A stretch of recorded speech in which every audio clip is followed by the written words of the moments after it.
Do you know about a sickness called facial arteriovenous malformation? I was born with it. It made a big bump grow in the middle of my face. This sickness is something you're born with. It happens when your arteries and veins, which usually do different jobs, get connected. This lets blood flow between them, making a big blood clot. I had to have lots of surgeries when I was young. But each surgery made my face look even more strange. When I was in school, especially in elementary school, the boys in my class teased me a lot. Because of this problem with my face, I felt really bad about myself. No matter how hard I tried, I couldn't hide it. I thought I would never find love or get married. I thought no one could love someone who looked as ugly as me. At least that's what I thought until I met him. I, Sophia, used to be very negative and lacked confidence, and others could see that about me. While what people said about my illness affected me a bit, it was mainly my family, especially my sister, who made me feel worse. You see, my sister Mia is really beautiful. She has pretty eyes with double eyelids, long eyelashes, and a perfect nose. People often say how lovely she looks. My parents were really proud of her, and they often bought her new clothes, shoes, and hair accessories. But when it came to me, my illness made me look different, and they acted like I didn't matter. They'd say things like, it would be a shame if Mia was seen with such an ugly sister. Because of this, my parents didn't want me to spend too much time with my sister. Mia didn't care about my illness at all. She treated me like any sister would, even sharing her toys and hair accessories with me. She stood up for me when people said mean things about my face. She was always there when I needed her. I'm so grateful for her kindness. But even though I love Mia and appreciate her support, my parents always favored her. They didn't show much interest in me. For example, even if Mia got average grades, they praised her a lot, saying, "Mia, you're amazing. You're not just pretty, but you're also smart. We're so proud of you." But when I did well on a test, they didn't seem to care. They'd say things like, just being smart isn't enough in life. Even if you're not very smart, you can still do well if you're good looking and friendly. But since you're not pretty, you'll have a tough time. Whenever I found a nice dress I liked, they'd say, that dress would look great on Mia, but it won't suit you. People will laugh at you if you wear it. And when I wanted to try makeup, they discouraged me, saying, makeup won't help much in your case. It's a waste of time. They always compared me to Mia, and everything I did seemed to disappoint them. It made me lose confidence more and more. Mia tried to stand up for me against our parents, but it only made things worse. That's when I realized I didn't really belong in our family, and school wasn't any better. Boys in my class teased me with mean nicknames like monster or face weapon. Some even avoided me, afraid they might catch my illness if they touched me. Even in middle school, things didn't get much better. Some boys would make faces just because I was near them. Even though no one said anything directly to me, I could hear whispers about me. But what really hurt was when I became the target of a cruel game. There was a game where the loser had to confess their feelings to someone in the class, and I was often picked. Of course, I knew they were only confessing because they lost the game, so I always said no. But then they'd go around saying, I got rejected by that monster girl. One boy even yelled at me for turning him down, saying, don't act all high and mighty just because it's a game. At the time, it felt really unfair to me, but I was convinced that my face was a problem. I thought I made people uncomfortable just by being around. I felt guilty. Throughout elementary and middle school, I didn't have any good memories with boys. But there was one exception, just one time, when I fell in love with a boy in my class. It happened in my sophomore year of high school. There was a boy in my class who I ended up sitting next to after the seats were shuffled. He treated me like anyone else, without making fun of me or avoiding me because of my face. He'd say good morning to me every day. I knew he didn't have any romantic feelings for me, but his simple greeting brought me so much happiness amidst all the teasing and avoidance. Naturally, I started to like him. I didn't really want to date him or anything like that. I just wanted our nice interactions to continue. But as time went on, I started to realize that I had feelings for him. After thinking about it a lot, I decided to ask my sister for advice. She told me, just be honest with him about how you feel. So after a lot of thinking, I left a letter on his desk telling him how I felt. A few days later, something strange was happening in class when I got there. People were whispering and looking at me. Then the boy came up to me and asked, "Did you leave this letter on my desk?" I nodded silently, looking down at the ground. Suddenly, I heard a ripping sound above me. Pieces of my torn letter were falling around me. It's a hassle when things like this happen. What will you do if rumors start because of this? You fell for me just because I said hi to you. You're so clueless about love. I didn't mean anything by it. If I gave you the wrong idea, I'm sorry, he said. Then the whole class started clapping and cheering. People were saying things like, "Wow, you're brave," and that's kind of sad, isn't it? After that, everything's a blur. The next thing I knew, I was home. But I don't remember how I got there. All I could feel was guilt and sadness after that. I couldn't bear to go back to school after what happened, so I stopped going altogether. When my parents found out, instead of supporting me, they said, "Well, he had a point. You caused trouble, so you owe him an apology." They got mad at me for skipping school over something small and tried to make me go back, but I just couldn't bring myself to do it. In the end, I dropped out of high school and isolated myself at home. My older sister was worried about me and tried to reach out, but our parents were harsh. They'd yell at me every morning or barge into my room to insult me, saying things like, "You're a disappointment," or "We wish we never had you." Every day, I felt more and more hopeless, wondering why I even existed. My sister noticed how bad things were and talked to our grandparents on our mom's side. The next day, they came over to listen to my side of the story. When they heard what happened at school and how our parents reacted, they were furious. They told our parents, "We'll take care of her," and rescued me from that situation. My grandparents didn't give up on me, even when I felt hopeless. They faced me with love and support. Alongside my sister, and little by little, I started to heal, though my thoughts of ending my life quieted down. I couldn't shake off my fear and distrust of guys, no matter how hard I tried. But my grandpa always lifted me up, saying, "You'll find happiness in your own way, without needing to get married. We just want you to find joy in whatever path you choose. Forget about that guy who hurt you. Dwelling on him is a waste of time. You have so many bright futures ahead, even though we may not have much time left." My grandma was a constant source of comfort, telling me that as long as I was happy, that's all that mattered. She'd compliment me, saying things like, "Your skin is radiant," "I envy you," or "Your eyes sparkle like jewels." My sister would often come over to our grandparents' place, and we'd chat and bond. We'd read magazines together, talk about cute makeup, and just enjoy each other's company. After living like this for about 3 years, I started feeling motivated to do something more. I decided to study again to get my high school diploma, which I eventually achieved. Then I began searching for work I could do from home and slowly started making money. It wasn't as much as what others made in regular jobs, but compared to the days when I felt trapped and hopeless, I felt like I had come a long way. Living at my grandparents' house, I was still scared of people's comments about my looks, so I stayed indoors. That's when my parents suddenly showed up one day, without even a phone call beforehand. They barged in, saying they needed to talk to me. Out of the blue, they said, "There's a marriage proposal for you."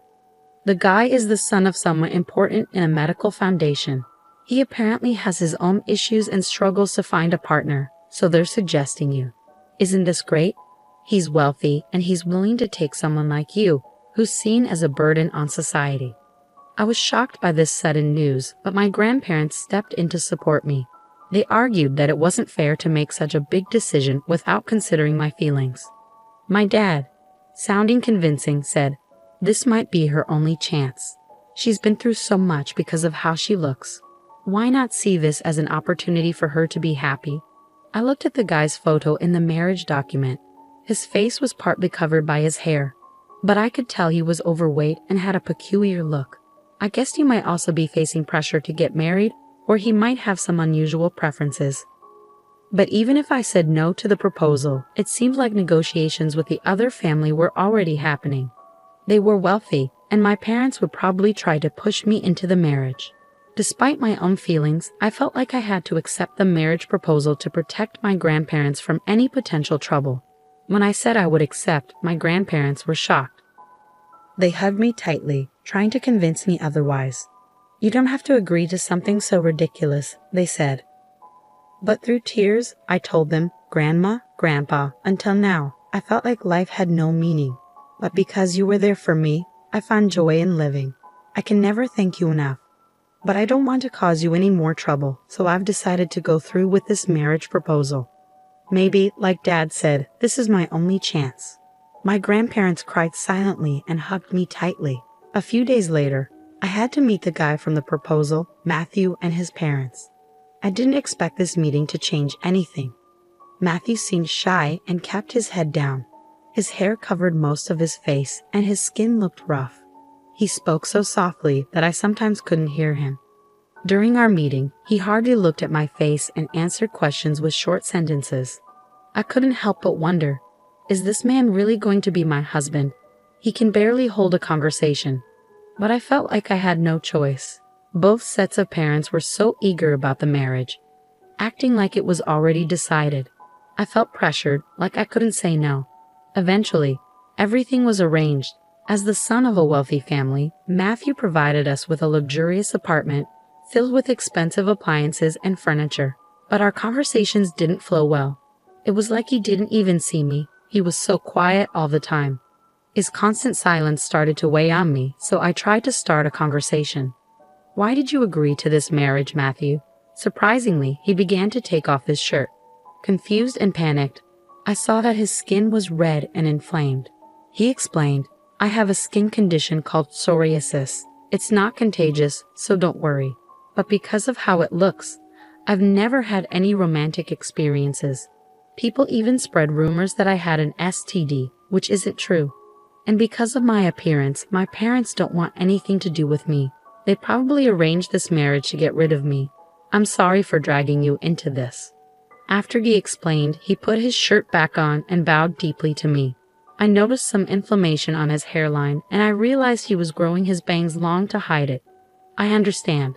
Please don't worry," I said. "I'm in a similar situation." When he looked up, I told him everything about my past. Hearing my story about high school, he started to cry. "I can't believe someone would treat you like that. It must have been so hard for you. It's awful how people treated you," he said, getting angry on my behalf and offering me comfort. Despite going through his own struggles, Matthew cried and got angry hearing about my past.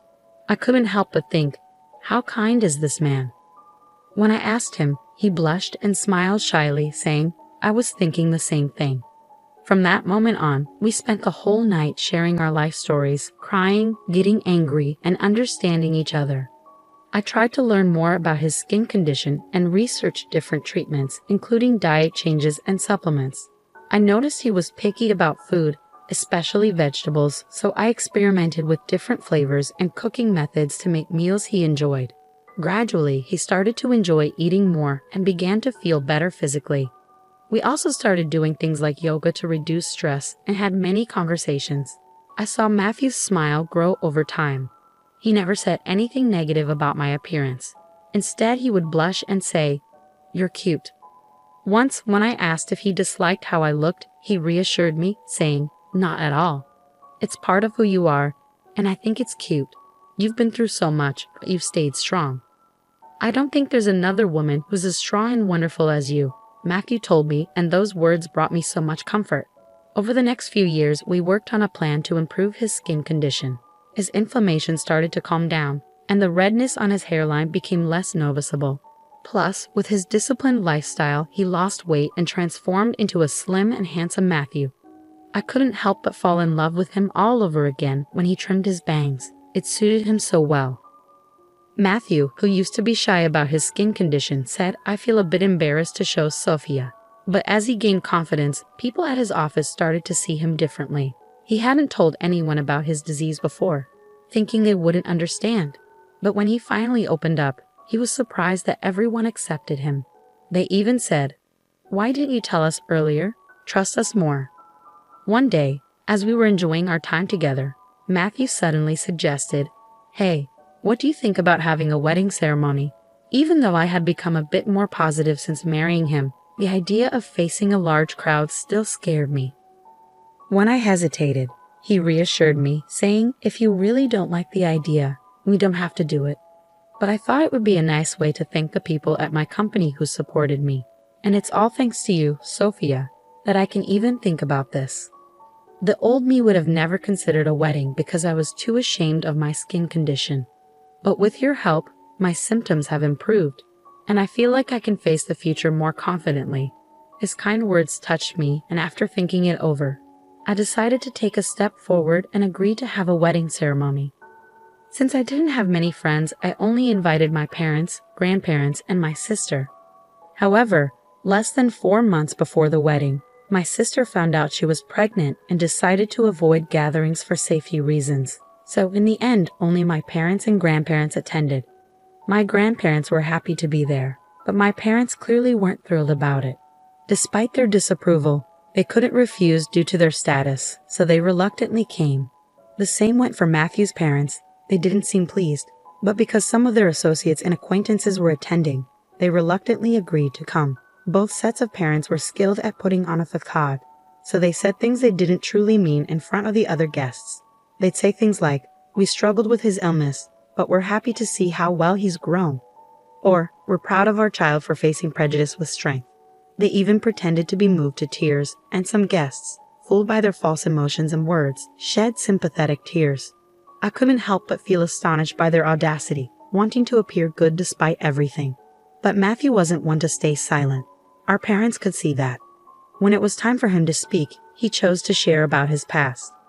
He talked about how he faced discrimination in school because of his skin condition, even though it wasn't contagious. People avoided touching anything he touched. Meeting and marrying me had given him hope. He also spoke about my struggles, how I was constantly compared to my older sister and verbally abused by our parents. He mentioned how I was deeply hurt by their words and couldn't even go outside because of cruel comments from classmates about my facial disease in high school. He also shared how he was berated by his parents for his skin condition, being called dirty repeatedly, and he showed proof of their mistreatment. With a determined resolve, Matthew played a recording of his parents' hurtful comments about his skin condition. The recording echoed through the venue, capturing awful statements like, "Your skin disgusts us," and "We regret having a child with such dirty skin." His parents tried to stop it, but it was too late. The stunned silence of the guests spoke volumes, and my parents looked uncomfortable as whispers spread around them. Despite the awkward ending to our wedding, many guests expressed support, saying, "You've been through a lot, and we're here for you." However, this revelation caused a stir later on. It turned out that Matthew's parents were leaders of a non-profit organization dedicated to supporting disabled individuals, advocating for a society where they can live without barriers. The fact that they mistreated their own son, who had a skin condition, contradicted their organization's principles. Criticism and opposition arose, leading them to step down from their leadership roles in the organization. As for my parents, it came to light that they had accepted a hefty dowry to arrange my marriage to Matthew. They were branded as monsters who sold their own child for money by those around them. However, they foolishly squandered the dowry on their own selfish desires and decided to gamble in the stock market without any knowledge, resulting in significant losses. Eventually, they found themselves in debt exceeding $200,000, far surpassing the dowry they received. They had the nerve to ask for our help, but we firmly declined. Despite their persistent attempts, we decided to cut ties with them and move away, changing our phone numbers. Now we're living happily together. It seems like fate truly brought us together. I'm incredibly content at this moment. Though the beginning was rough, meeting and marrying Matthew has brought me immense happiness. Thank you for sticking with me until the end. I hope to catch up with you again in the future.